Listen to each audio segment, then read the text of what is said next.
O sea, que lo de Atenas está bien traído. En su momento hubo un esplendor, ahora lo que tenemos, pues hombre, nuestras ruinas no son el Partenón. Lorca, que quería conocer Galicia, que quería conocer Santiago, fue y Blanco Amor hizo de Cicerón. Y Lorca, pues quedó maravillado del idioma. Se la criticó muchísimo precisamente porque edulcoraba cuando Disney explicaba que era una... Y aún así es una de las películas más oscuras de Disney.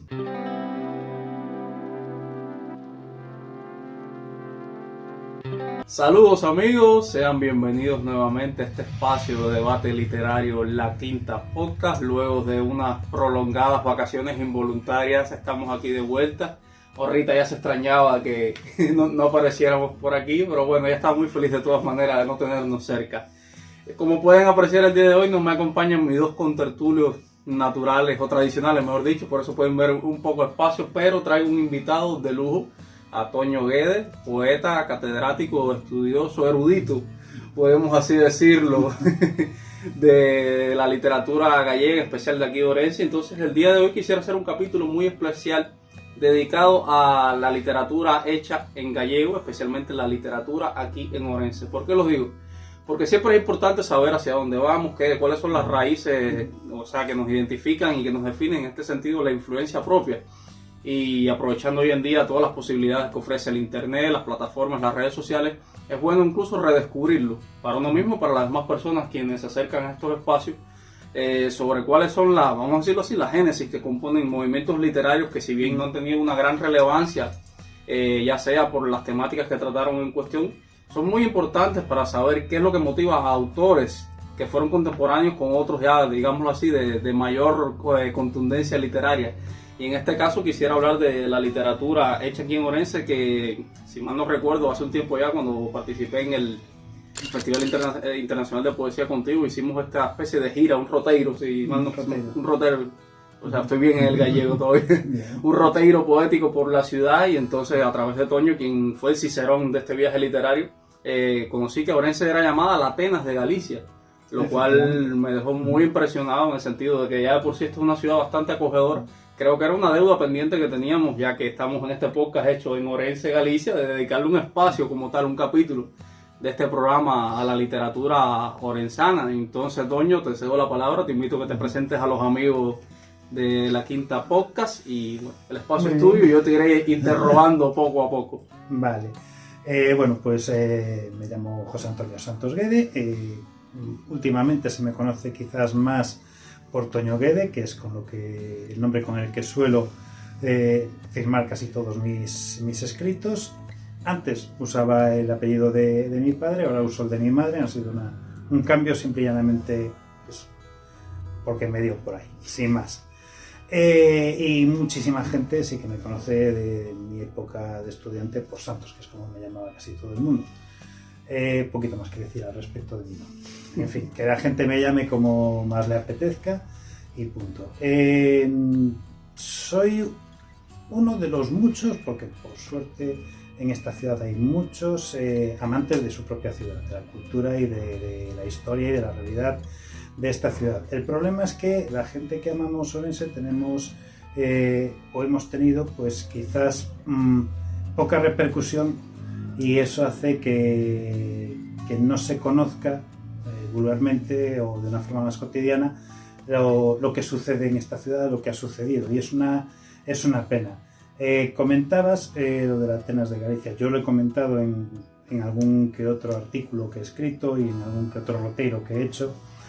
Orense fue considerada la Atenas de Galicia por la efervescencia cultural que tuvo hace aproximadamente unos 100 años, que fue cuando se generó todo el movimiento de la Selección Nos, que es un movimiento que ya venía dando frutos anteriormente, y que, bueno, digamos que a través de la Selección Nos y de la revista Nos, digamos que dio ese salto. Vale, 100 años después aproximadamente lo que nos quedan son ruinas. O sea, que lo de Atenas está bien traído. En su momento hubo un esplendor, ahora lo que tenemos, pues hombre, nuestras ruinas no son el Partenón, son una cárcel que se está cayendo, unas termas que no arrancan, y un legado cultural pues que está prácticamente ausente. A mí me duele muchísimo cuando oigo a muchos políticos o gente las élites de Orense referirse al legado de Nos, a la Seración Nos, porque lo usan como un referente y como un recurso fácil. O sea, es lo que tiene Orense, ¿no? Tiene las bodas, el Santo Cristo, el puente, tiene la Seración Nos, tiene las termas, para de contar. Y al final no tenemos nada. Bueno, el puente sí, porque no se ha caído, gracias a Dios, que estuvo a punto de caerse hace unos años, tuvieron que hacer una serie de intervenciones. El Santo Cristo, pues de momento ahí está, ahora hay que pagar para verlo, pero bueno, esa es otra historia. Y es lo que tenemos, recuerdos y ruinas, nada más. La Seración Nos fue muy importante en todo. A nivel cultural tuvo la importancia de que sentó las bases de lo que realmente hoy es Galicia. A nivel cultural, a nivel social, ellos fueron un poco los que recogieron todo lo que se había desarrollado durante el Resurgimiento, ese recuperar un poquito el idioma, recuperar las tradiciones que en el fondo no se habían perdido y darle una forma de concretizarlo, ¿vale? Entonces sentaron un poquito lo que son las bases del idioma, luego fue evolucionando hasta que la Academia Gallega pues ya sentó las bases, y sobre todo lo que fue unificando criterios culturales, criterios sociales, criterios literarios, y aunando un poco a todo lo que a nivel tanto literario como ya más puramente académico había en Galicia.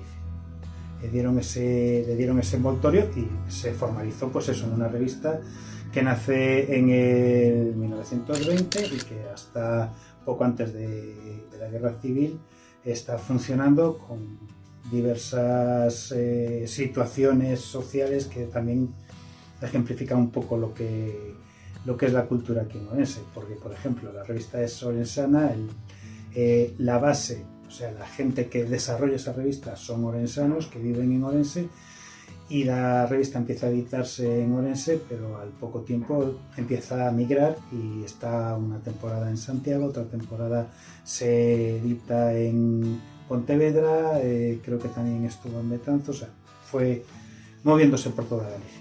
Sí, claro, bueno, y refiriéndome entonces sobre todo a la generación Nos, que es la que viene siendo ya la cúspide de todo este movimiento literario, quisiera remitirme un poco a los orígenes específicamente sobre los autores del Resurgimiento, en este caso, bueno, la icónica Rosalía de Castro, que podemos llamarla como la poeta gallega más universal que existe, pero bueno, también hubieron otros, especialmente aquí en Orense, Narvajal, si no me equivoco, en su labor de periodista, fueron uno de los impulsores tanto del periodismo en idioma gallego como la literatura gallega en general. Entonces, sobre esta generación anterior que se concretó ya con Nos, con figuras como Ramón Otero Pedrayo, que está considerado como uno de los padres de la literatura gallega, quisiera que me hables de estos antecedentes y luego hacemos un paréntesis un poco más en el tiempo para hablar de otro gran escritor orensano que es Eduardo Blanco Mora. Entonces, háblame sobre esta etapa del Resurgimiento previo a la época de Nos. Vale, no quiero extenderme mucho en la explicación, ¿vale? No, todo el tiempo es tuyo. Pero, no, tampoco quiero aburrir a la gente. Nos lo dejarán en los comentarios si se aburren, no te preocupes, y Rita por ahí nos saca la luz roja. Perfecto, que desenchufen, sí. A ver, el Resurgimiento surge en un momento histórico muy concreto, pero para poder entender por qué surge y qué lo provoca, tenemos que remitirnos a siglos antes. Cuando se cae el Imperio Romano, cuando vienen las invasiones bárbaras, cuando el latín vulgar empieza a degenerar para convertirse en distintos idiomas, uno de los idiomas que acaba siendo, idioma cultural, idioma fuerte, idioma potente, es el galeco-portugués. En parte porque estamos hablando principalmente de a partir del año 1100, ya se ha instaurado la tradición de peregrinar a Santiago, a la tumba del apóstol, ¿vale? No voy a entrar en si es el apóstol el que está allí enterrado, si es otro personaje, no voy a entrar ahora mismo si son cultos paganos, si son cultos religiosos, pero lo cierto es que en aquella época el cristianismo era lo que imperaba en Europa. Las dos peregrinaciones importantes que había, la de Santiago y la de Roma, Bueno, en la de Jerusalén, evidentemente, estamos hablando de una época en la que se dieron las cruzadas, entonces, bueno, era una peregrinación un poco más conflictiva y peligrosa, no tanto como venir aquí a Santiago. Y el galaico-portugués se convierte de repente pues, en idioma de cultura. Y hay un tráfico de cultura de toda Centro Europa, viniendo hacia el Atlántico y recorriendo todo lo que es el norte de España. Entonces, es un idioma que cala muy hondo en todo lo que es el norte de España. Hay distintas... es el idioma importante, porque la gente viene a Galicia y lo tienen que conocer, pero también porque en ese momento el tráfico que hay de personas está en un tráfico económico. Entonces hay una economía pujante. Hay distintos idiomas en la península, fruto de, pues eso, de la vulgarización del latín, y después cuando todo va evolucionando, pues hay otros idiomas que se imponen. El que se acaba finalmente imponiendo es el castellano, porque económicamente, unos siglos después, acaba convirtiéndose en la zona más rica. Vale. ¿Qué sucede para que de repente pase lo que históricamente se conoce como doma y castración de Galicia? Bueno, simple y llanamente lo que es la visita a Santiago empieza a tener no tanto tirón, la situación es conflictiva, hay continuas guerras, etcétera, etcétera.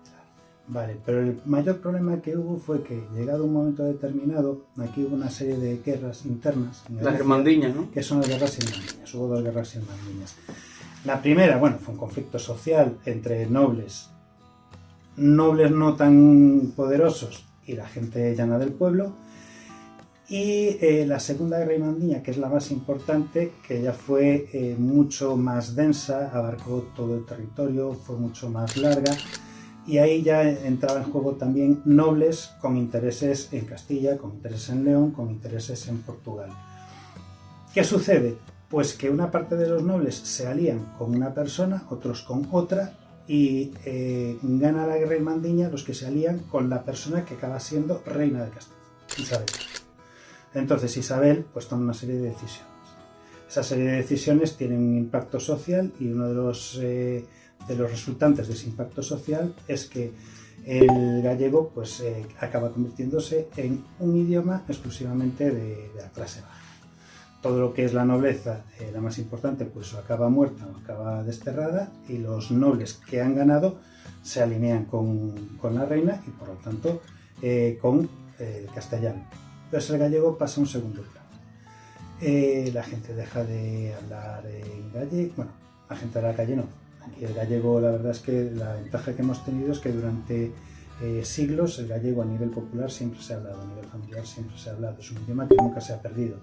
Lo que no había era, pues eso, unas normas, y por eso hay tantas variedades dentro de lo que es el gallego para ser una región despoblada y pequeñita. Vale. Pues llegan los Reyes Católicos, llega la unificación de España. La unificación de España trae consigo el intento de unificación social, el intento de unificación religiosa, el intento de unificación lingüística, etcétera, etcétera. El gallego queda como un idioma para las clases más bajas y el idioma que se impone es el castellano. Esto dura hasta el Resurgimiento. El Resurgimiento nace nace en el Romanticismo, pero no nace en la época del Romanticismo, sino más tardíamente, porque aquí todos los movimientos culturales y sociales que se están dando en Europa llegan con retraso, y cuando el Romanticismo como filosofía de vida empieza a calar en Galicia, pues lo hace unos años después, y bueno, empieza a recuperarse por parte de la intelectualidad gallega el deseo de recuperar el gallego, de volver a escribir en gallego, hablar en gallego y relanzarlo. A partir de ahí pues empieza, bueno, también hay una situación política y social un poquito más permisiva para que los idiomas regionales pues, puedan tener un poquito más de auge. y empiezan a surgir una serie de figuras que acaban siendo importantes. Son los tres pilares: Rosalía, Curros y Ponta. ¿Vale? Rosalía se convierte con el tiempo en un icono, es una figura muy relevante. A ver, voy a ir un poco por encima porque que quiera profundizar, tiene hoy en día, gracias a internet, tenemos muchísima forma de profundizar. Lo que digo, hay tres figuras que son capitales, importantes, ¿no? Vale. Luego, cada zona pues tiene un poco digamos, sus figuras particulares. Aquí en Orense no hay exactamente no hay nada que aglutine, pero sí es verdad que hay dos figuras que llaman la atención. Vale.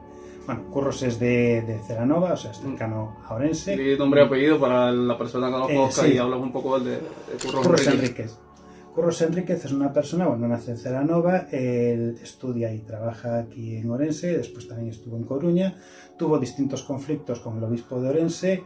De hecho, parte de una obra suya fue prohibida, secuestrada, y bueno, fueron 4 años de litigios hasta que por fin Curros Enríquez ganó y la obra se pudo publicar, porque el obispo de Orense, que no recuerdo cómo se llamaba, una vez que no lo recuerdo, pues consideraba que se mancillaba la suya.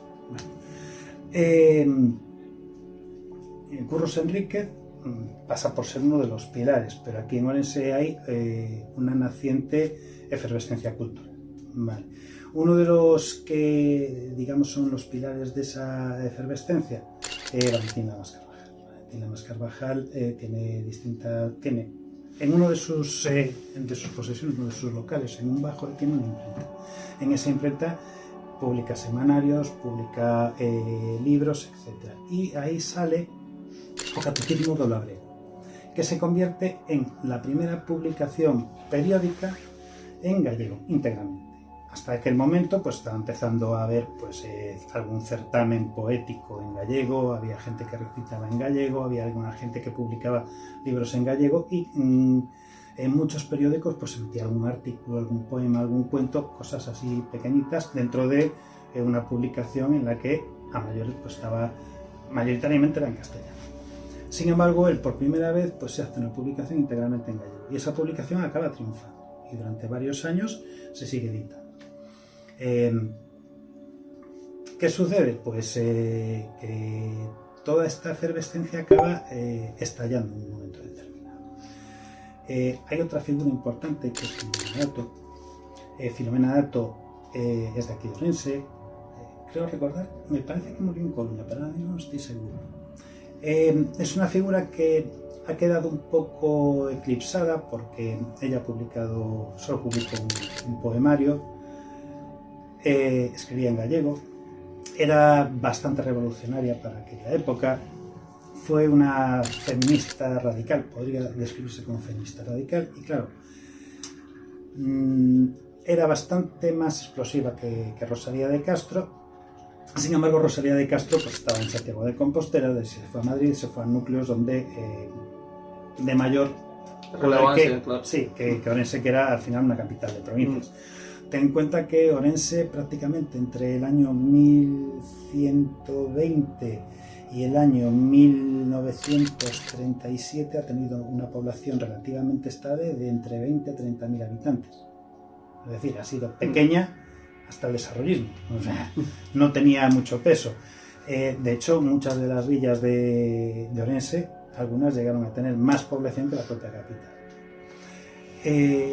¿Qué sucede? Que esta persona, Filomena Dato, pues está un poco eclipsada, primero porque era díscola, era el típico personaje revolucionario, y luego que había dos figuras, una en gallego, que era Rosalía de Castro, y otra en castellano, tengo una Emilia Pardo Bazán. Emilia Pardo Bazán. Estaba ahora intentando. También gallega, pero bueno, su mayor obra es en castellano. Es en castellano. Era castellano hablante y era castellano escribiente. Y las dos, porque primero, vitalmente, pues tuvieron más relevancia, simplemente fue algo que coincidió, tuvieron más producción literaria, Filomena Dato no tanta, pues quedó un poco eclipsada.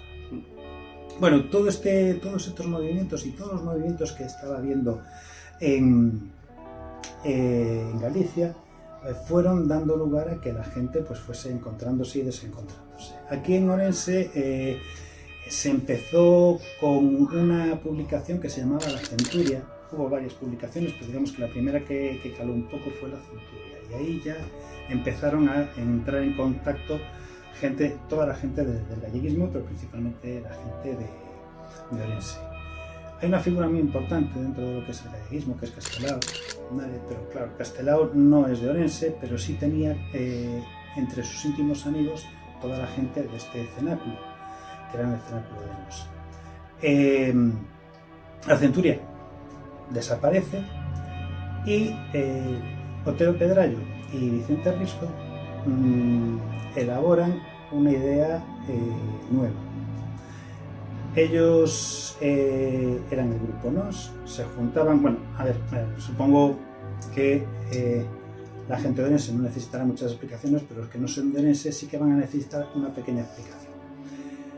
Hay una plaza que aproximadamente será como el área de un campo de fútbol, el área pequeñita, ¿no? El área chica.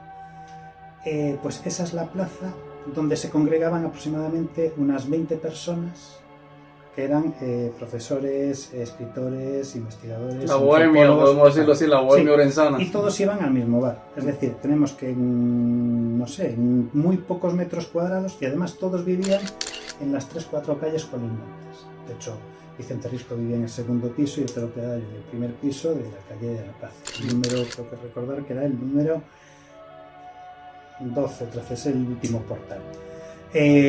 Blanco Amor vivía en la calle de arriba, etc. O sea, estaban todos en 2 calles viviendo. De hecho, un investigador alemán, no recuerdo el nombre, que intentó documentar un poco todos esos movimientos del siglo XX, principios del siglo XX, de las 3 primeras décadas, y dijo que Orense y Dublín, que se parecían en el número de escritores, con la diferencia de que en la 10ª parte de metros cuadrados estaban todos los de Orense en comparación con los de Dublín. Me imagino que si hizo una investigación, pues lo sabe. No lo sé, hasta ahí no llego. Yo te digo lo que claro, podía mencionarlo con propiedad. Entonces, bueno, lo cierto es que el grupo Nos acaba sacando adelante una revista, que es la revista Nos. Y de hecho Vicente Risco acaba escribiendo un libro, ese libro empezó por un artículo suyo en el que hablaba de nosos inadaptados, hablando de ellos mismos.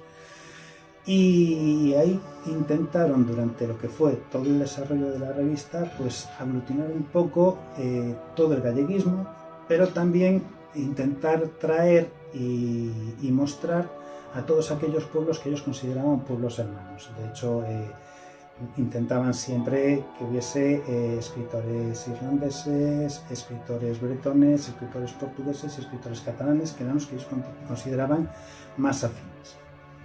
De hecho, una de las,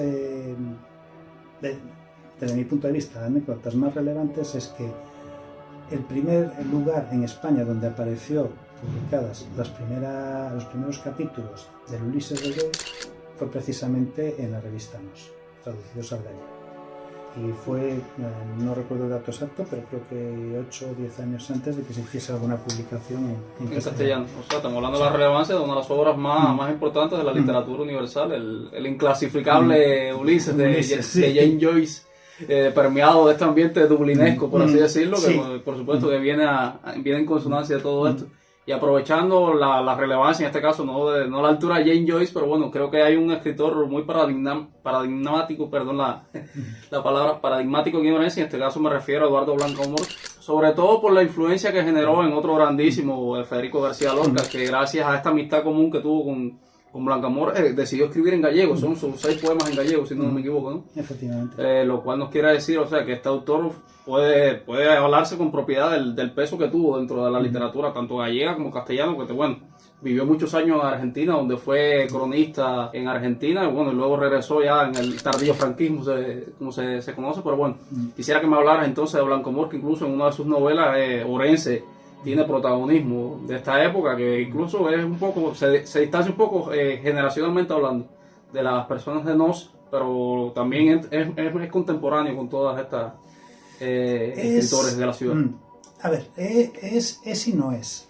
Es y no es. A ver, lo que sucede, Blanco Amor es un poquito más joven, pero los conoce a todos. Aparte, de que vivían ahí. Blanco Amor vivía al doblar la esquina, textualmente. O sea, tú salías de la casa de Vicente Risco, andabas 3 pasos, subías una pared, girabas y ya veías la casa de Blanco. Vale. Lo que pasa es que Blanco Amor empieza a trabajar con 14 años, empieza a trabajar en prensa, haciendo distintos trabajos, corrección de maquetaciones, hacía también algún que otro reparto y sobre todo escribía, era periodista.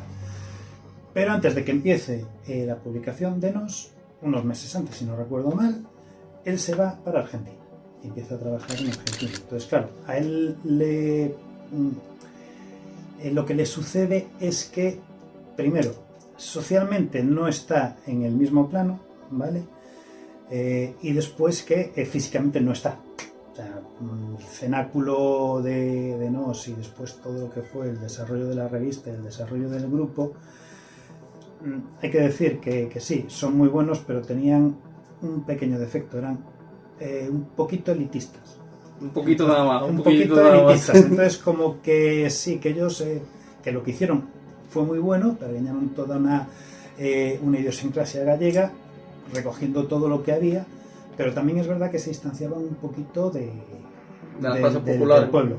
De aquella manera, tampoco hay mucha diferencia, pero digamos que iban un poco, intentaban salirse de lo popular.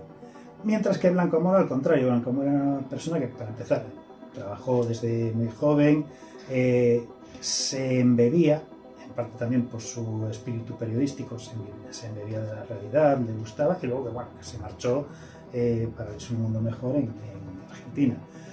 Estuvo durante bastante tiempo pues haciendo, a ver, también hay que tener en cuenta que los viajes en aquella época eran muy distintos de ahora, estuvo viajando continuamente entre Argentina y España. Y él, a través de los viajes que hizo, acabó conociendo a Lorca. Ambos se admiraban por sus escritos, acabaron conociéndose y fraguando una amistad. Una amistad que posiblemente iría más lejos, no se sabe, no hay nada documentado. Ambos eran homosexuales, además me parece que en ningún momento ninguno de ellos ni alardeó ni lo publicitó, pero nadie lo escondía. Y la amistad hizo que Lorca, que quería conocer Galicia, que quería conocer Santiago, fue y Blanco Amor hizo de Cicerón. Y Lorca pues quedó maravillado del idioma, no tanto cuando lo lees y te puede más o menos gustar, pues alguna de las cosas que vayas leyendo, que cuando ya te imbuyes y ya oyes a la gente en la calle hablar gallego, la sonoridad que tiene, etcétera, pues eso hizo que se apasionase y escribió sus famosos 6 poemas gallegos, que quien se los corrigió, quien le ayudó a escribirlos, pues fue y con Blanco Amor sucede algo muy curioso, porque es curioso, independientemente de la ideología que tuviesen, dentro del grupo Nos, del núcleo duro del grupo Nos, sí que fueron represaliados, lo pasaron mal, pero ninguno llegó realmente a tener problemas comparado con otra gente. Hubo gente que fue paseada, hubo gente a la que fusilaron, etcétera, pero bueno, el núcleo duro tuvo represalias, sí que no lo pasó bien, pero vamos, sobrevivió a la guerra civil y pudo desarrollar una vida durante el franquismo. Blanco Amor vivió prácticamente exiliado, porque realmente tendría problemas de regresar a España, y luego gran parte de su obra fue publicada, aunque fue escrita en gallego, fue publicada primero en castellano y en Argentina, y aquí llegaba de manera clandestina. O sea, pasó unas vicisitudes un poquito más complicadas. Sí, bueno, estamos hablando, no se puede olvidar el contexto de la época, de la dictadura, la represión franquista, sobre todo en este caso, este lamentable hecho de ser homosexual, incluso tener un pensamiento divergente en lo que se refiere a política y socialmente hablando. Pero no deja de ser importante, bueno, que gracias a esto, al exilio, muchos importantes escritores españoles, como Juan Ramón Jiménez, que ganó el Nobel en el exilio, pudieron difundir su obra. En este caso, bueno, Galicia, si bien hay que recordar, tiene grandes escritores, me refiero no solo a Emilia Pardo Bazán, también Ramón Valle Inclán es gallego, bueno, tenemos un Nobel, porque ya me considero gallego también, que es Camilo José Cela. Entonces estamos hablando de que la literatura, no tanto específicamente gallega, sino escritores nacidos en Galicia, han tenido una relevancia, creo que bastante reconocible en el mundo de las letras hispanas, lo cual entonces me enorgullece incluso de vivir en Orense y conocer que, bueno, todas las personas que no han visto hasta ahora se podrán haber dado cuenta, o sea, de cómo Toño habla a un nivel de detalle que les realmente sorprende. Por eso le queda bien el traje de erudito que le acabo de colocar al inicio del programa, que nos da una cuenta sobre todos estos movimientos que, bueno, producto a otros hechos de mayor contundencia ocurridos en España, con diferentes movimientos sociales que hubieron, las revueltas políticas, que como sabemos el siglo XIX fue un siglo bastante agitado en España, con las guerras carlistas, con el fin del imperio, bueno, las consecutivas crisis, sobre todo muy fuertes, que ocurrieron aquí en Galicia. Bueno, Galicia, los gallegos son un pueblo migrante, que siempre lo ha sido, pero eso ha permitido incluso la propagación de este idioma tan bello, que lo considero que es muy musical, que me encanta el tono que tienen los gallegos al hablar. Y entonces creo que desde este espacio le debíamos un capítulo dedicado a la literatura en gallego. Y bueno, llegados a esta instancia, les invito a todas aquellas personas que se suscriban, que comenten, que me digan qué les ha parecido la intervención de Toño, y les propongo pasar a la siguiente sección. No tienes por qué inquietarte. ¡Eres irresistible! Los caballeros de dorada armadura no son tipo. Bueno, amigos, estamos de vuelta en este programa, La Quinta Podcast, desde la librería anticuaria La Quinta en Ourense, Galicia. Creo que es uno de los capítulos que más he disfrutado, a pesar de que han sido muy pocos. Todos los hemos disfrutado, bueno, con la compañía de mis amigos Bebelio y Lester, pero esta vez hay un invitado de lujo que lo sustituye en sobremanera. Y bueno, ya estamos entonces, que llegamos a este pequeño paréntesis de la literatura y del cine. Entonces quisiéramos hablarle en este día especialmente, creo que es de unos libros y películas. Creo que ha influido para todas aquellas personas que han leído tanto el libro como han podido disfrutar la película, sobre todo animados, la versión de Disney, del Jorobado de Notre Dame. En este caso, el libro como tal se llama Nuestra Señora de París, escrita por ese grandísimo autor francés Victor Hugo. Y entonces, Toño, te cedo la palabra para que me comentes sobre el libro. ¿Qué te pareció? ¿En qué momento de tu vida lo leíste? Y bueno, y la adaptación, creo. Vamos a centrarnos en la de Disney, que es la más conocida, por supuesto.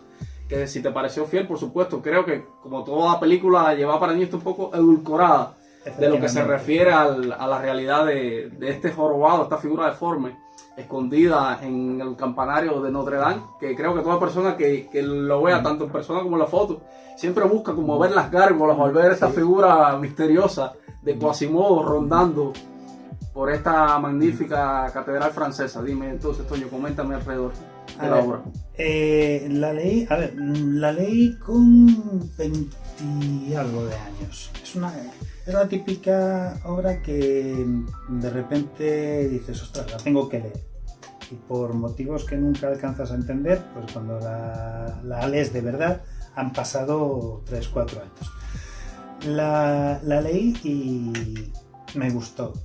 En parte también porque me pilló en una época en la que me centré mucho en lo medieval. Empezó a llamarme muchísimo la atención pues, todo lo que era tanto historia como arqueología, arquitectura.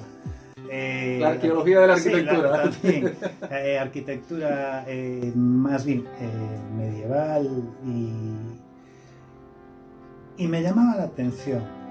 Y la empecé a leer pues un poco porque era uno de los autores que nunca había leído y que siempre había deseado leer. Víctor Hugo. Me llamó mucho la atención, me gustó mucho la novela. Luego, lo típico, lees una novela que te gusta y empiezas a informarte un poco de algunas cosillas. Y descubrí que, curiosamente, el hecho de que la ambientase en París, en Notre Dame, uno de los motivos que lo llevó a ello era porque Víctor Hugo, en la época en la que empezó a escribirlo, estaba horrorizado por todo lo que a nivel social se estaba comentando en París en aquella época. Había una ola de deseos de hacer cosas nuevas y que todo lo viejo, todo lo que era la zona vieja de París y sobre todo lo que era la catedral, de hacerle una renovación, un embellecimiento, porque ya era muy decadente, porque claro, ya tenía muchos siglos, y él, para intentar defender y preservar toda esa riqueza que él creía necesaria preservar, ambientó su idea, su historia, precisamente ahí, en Notre Dame y en esa época. La adaptación de Disney. A ver, la adaptación de Disney a mí me gustó. La gente lo criticó mucho porque, claro, sí, está edulcorado, pero bueno, es que al final, bueno, no me voy a preocupar si destripo o no destripo al final. Al final hay muchas muertes. Entonces, bueno, una película que tú orientas a niños de todas las edades, claro, 90 años, 95 y alguno de 5, pues hombre, no sé, a lo mejor lo de acabar con un final no feliz donde todos la palman no queda muy infantil. Mejor, pues todos felices, el chico guapo acaba con la chica guapa, se casa, en el malo, pues el malo muere. Entonces, en las dos versiones, en las dos versiones el malo muere. Lo que pasa es que, bueno, en la primera versión pues hay alguna que otra muerte y el chico no acaba con la chica. Claro. Entonces, es una de las últimas películas grandes en 2D de Disney. Se la criticó muchísimo precisamente porque edulcoraba cuando Disney explicaba que era una... Y aún así es una de las películas más oscuras de Disney. Y dijeron también, intentaban explicar que no es lo mismo que, por ejemplo, en El Rey León o en alguna otra película que puede haber algún hecho trágico, pero que después hay una evolución en la que los niños pueden tener un crecimiento personal a partir de lo que han visto, que de repente una película estrictamente infantil que tiene su temática más o menos compleja dentro de lo que tú quieres mostrar. A ver, que es un espectáculo de entretenimiento, no podemos olvidar eso. Cerrarlo con muertes podría llevarles a donde ellos no querían. Y yo creo que que fue una buena idea. Y además, mira, me hace mucha gracia porque además es una película en la que últimamente he pensado un poco porque, bueno, no sé si sabes que desde que ganó Trump pues hay toda esta dinámica de dejarlo woke, intentar volver un poco a ciertas corrientes de pensamiento. Ahí no me voy a meter, pero sí es verdad que Disney había ejemplificado un poco todo lo que es ir hacia lo woke. Y eso de tener que censurar, pues a lo mejor la Cenicienta o Blancanieves por el tema del beso, etcétera, empezar con ciertas historias, me parecía chocante el cómo, en cuestión de 12 años, 15 años que debe de pasar desde el jorobado, no, posiblemente más, desde el jorobado ya casi 20, diría yo, o más. Desde el jorobado hasta ahora, cómo ha evolucionado para que lo que en un momento fueron críticas duras y como ellos justificaban una toma de decisiones, si el jorobado lo hubiesen hecho hace 3 años hubiese sido criticado, pero a lo mejor por blando, por demasiado blando, no sé. Pero digo, la adaptación a mí me parece que es una adaptación que, con todo lo difícil que es pasar una obra adulta, literaria, densa, a lo que es un producto cinematográfico para niños, que además les hace después con el tiempo amar a los clásicos, y esos niños cuando ya no sean tan niños van a volver a ver la película, pero ya van a querer leer la novela, me pareció un producto muy acertado, a pesar de las críticas. Sí, claro, y en este caso quiero hacer hincapié, o sea, la manera que tiene de oxigenar la trama, en este caso como el chivo de Esmeralda, el travieso y celoso chivo de Esmeralda o las gárgolas, que prácticamente crían a Quasimodo en medio de esta reclusión involuntaria por su deformidad, que creo que eso es lo que hace esos matices especiales que definen a Disney, y bueno, sobre todo su banda sonora, en este caso tanto el ambiente como la música, que bueno, en el caso del doblaje latino fue Luis Miguel, el encargado de hacer la música de cierre. No sé quién en España quién fue fue igual a Luis Miguel. Sí, porque hay una dicotomía eterna entre los doblajes latinos y el doblaje más castizo, de esta manera que a veces nos choca, pero creo que es una película muy disfrutable, y sobre todo lo que tú dices, es una invitación a leer, a rebuscar en estos clásicos que nos fomentan el amor por la lectura.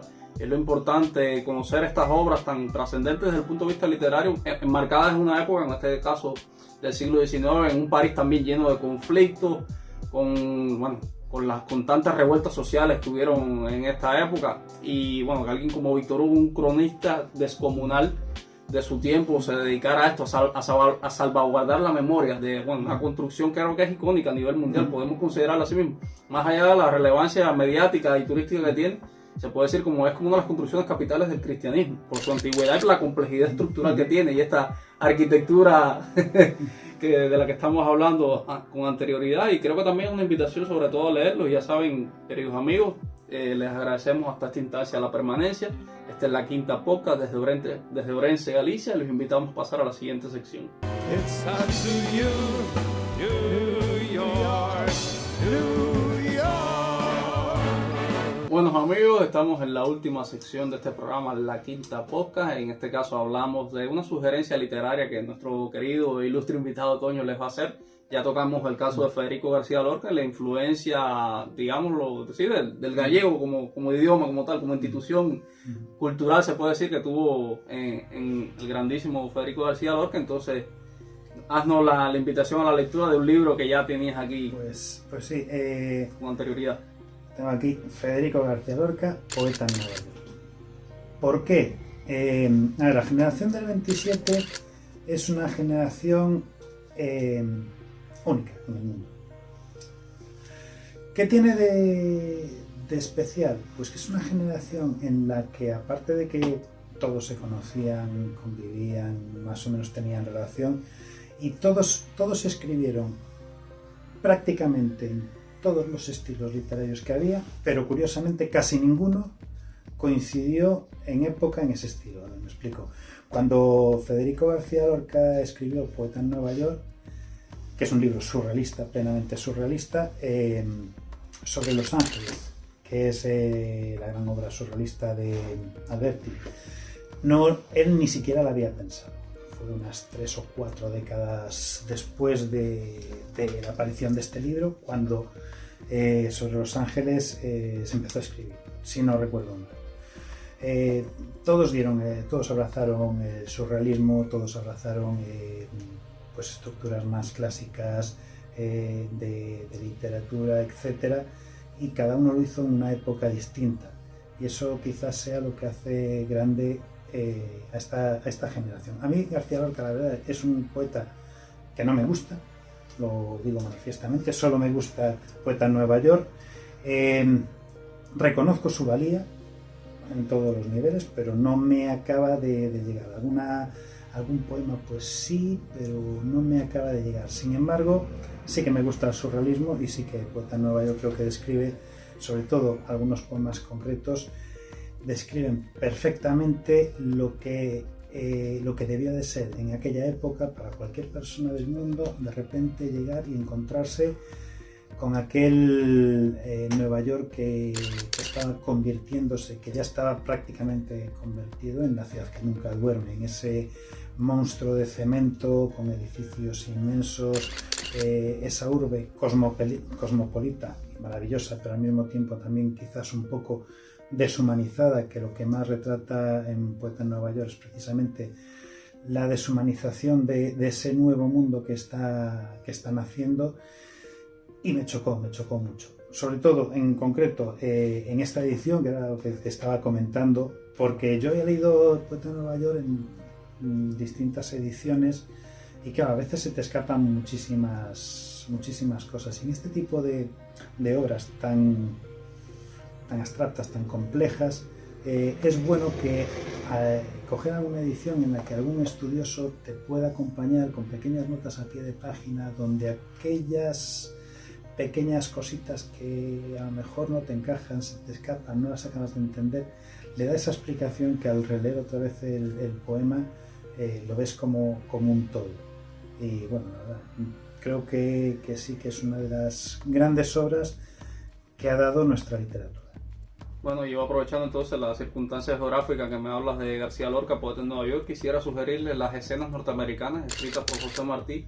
Bueno, José Martí es el héroe nacional de Cuba, era español, hay que decirlo así, su padre era español. Cuba cuando en esa época era provincia española, pero Martí vivió más de 15 años en Nueva York, y en su tiempo donde fue periodista, traductor, diplomático, se vio imbuido por esta efervescencia neoyorquina, donde recordemos que Nueva York era una ciudad que captaba prácticamente mayor por ciento de la migración mundial, cuando todavía no estaba definido como tal lo que se llama hoy el sueño americano, pero igual se vio imbuido en la construcción de esta sociedad. Incluso hay relatos que son cinematográficos, por la manera en que lo habla. El grandísimo poeta nicaragüense Rubén Darío decía que a través de las crónicas, las escenas norteamericanas, Martí le daba color a ese país. Entonces podemos encontrar desde una pelea de boxeo de un gran boxeador de apellido Sullivan hasta la inauguración de la Estatua de la Libertad, el regalo hecho por los franceses. Y vamos descubriendo entonces cómo fue surgiendo la gran manzana, como se puede decir, la Babel de Hierro, que refleja a José Martí en esta época efervescente, que incluso sería un poco también lo que Lorca conoció unos 20 años después, desde que Martí lo reflejara en su obra. Y creo que es también una gran oportunidad para conocer desde la crónica y desde lo poético cuáles son los elementos que confieren una ciudad y cuáles son la visión de estos poetas, por supuesto con una sensibilidad extraordinaria, que nos permiten viajar en el tiempo a través de la magia de la literatura.